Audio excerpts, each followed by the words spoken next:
21 ғасыр. Бұл сөзді естігенде сіздің ойыңызға заманауи технология, өркениет елестейтіні анық. Бірақ осы заманымызда да өркениеттен еш хабары жоқ жандар бар екенін сіз білесіз бе? Тек кітаптардан ғана оқыған тас дәуіріндегі адамдар біздің арамызда қалай өмір сүру мүмкін? Осы жайлы ақпаратты білгіңіз келсе, арнамызға жазылып, видеоны соңына дейін тамашалауыңызды сұраймыз. Ендеше біз бастаймыз.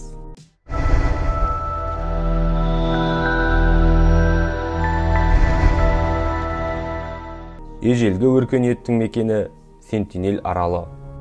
Сіз кім болсаңыз да бұл аралға ешқашан бара алмайсыз. Тіптен жасырынып барған күннің өзінде сіздің тірі қайтарыңызға ешкім кепілдік бере алмайды. Ол жаққа баруға заңмен тыйым салу себебі де Сентинель аралында Сентинель тайпасы өмір сүруі. Олар осыдан қаншама ғасыр бұрын өмір сүрген адамдар сияқты аң аулап, жеміс теріп өмір сүреді. Тіптен олардың әлі күнге дейін от жағып білмеуіне қарап ғалымдар олардың тас дәуіріндегі өркениетте қалып кеткен деп топшылауда.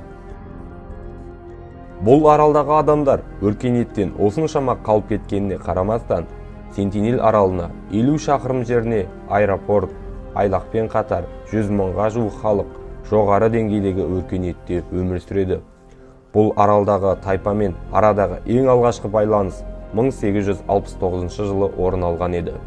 Осы аралдың жанында істен шыққан үнді саудагерлері отырған кемеге оқ жаудырып, үздіксіз шабуыл жасаған деседі.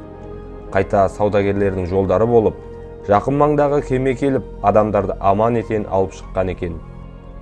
Одан кейін 1887 жылы арал тұрғындарымен келісімге келуге арнайы кеме барғанымен, олар қарсы шыққасын арал халқымен бірге ұмытылып кеткен еді.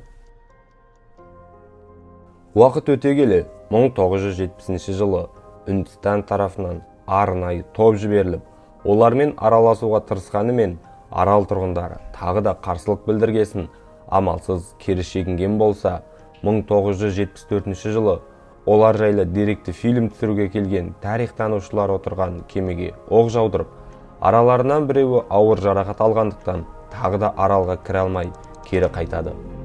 Кейін аралдың маңынан өтіп бара жатқан сауда кемесі істен шығып, суға батып кетпес үшін амалсыздан осы аралдың жағалауына тұрақтайды. Олар уақытылы көмек сұрағанымен, ондағы адамдарды тек 14 күннен кейін ғана алып кетуге мүмкіндік болған. Себеп сол, арал тұрғындары тұрақты түрде кемеге оқ жаудырып, шабуылдап отырған. Олардың шабуылынан іске алғысыз халге жеткен кемені адамдар тастап кетуге мәжбүр болған болса, сол кемені сіз қазірде Google картадан көре аласыз. Осылайша 1997 жылы Үндістан бұл аралға баруға тыйым салды. Себебі олар біздің ортамызда тараған ауру түрін жұқтыратын болса, иммунитеттері шыдамай, тайпа жойылып кетуі мүмкін деген ақпаратты алға тартады. 2004 жылы кішкентай қайықпен заңсыз балық аулап жүрген екі балықшы байқаусызда осы Сентинель аралына тап болып, олардың атқан оқтарынан қаза табады. Кейін олардың денелерін алуға барған тікұшақ ерекше бір жағдайды байқайды. Бұрындары олардың оқтарының ұшы ағаштан болса, бұл жолы темірден жасалғанын аңғарады. Бұл оны зерттей келе, кезінде қалып кеткен саудагерлер кемесі олардың өркендеуіне байқаусызда болсын әсер еткен деген тұжырымға келген. Сіз бұл тайпа жайлы не ойлайсыз? Пікіріңізді төменге жаза кетуіңізді сұраймыз. Видеомыз ұнаса, лайк басып, арнамызға жазылуды ұмытпаңыз. Сіз үшін оттаймыз.